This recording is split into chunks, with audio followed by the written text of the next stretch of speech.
মধ্যপ্রাচ্যের উপসাগরীয় অঞ্চলের দেশ সংযুক্ত আরব আমিরাতের পাসপোর্ট বিশ্বের সবচেয়ে শক্তিশালী ও সেরা পাসপোর্টের খেতাব জিতে নিয়েছে।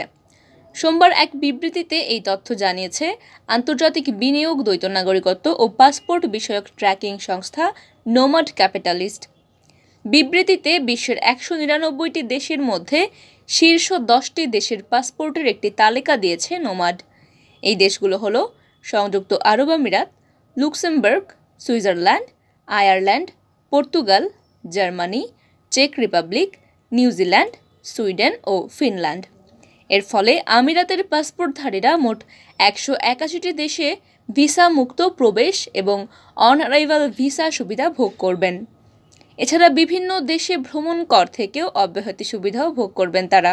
সেই সঙ্গে দ্বৈত নাগরিকত্ব অর্থাৎ নিজের দেশের পাশাপাশি অন্য কোনো দেশের নাগরিকত্ব গ্রহণের ক্ষেত্রেও তারা অগ্রাধিকার পাবেন। নোমাড ক্যাপিটালিস্টের তথ্য অনুযায়ী এই সূচকে ৩৭.৫০ স্কোর পেয়ে ১৮২তম স্থানে রয়েছে বাংলাদেশের পাসপোর্টের অবস্থান। বাংলাদেশের পাসপোর্টধারীরা ভিসা মুক্ত অথবা অন অ্যারাইভাল ভিসায় বিশ্বের ৪৯টি দেশে ভ্রমণ করতে পারেন। নোমাড ক্যাপিটালিস্টের এই সূচকে ৪৩তম স্থানে রয়েছে মার্কিন যুক্তরাষ্ট্রের পাসপোর্ট।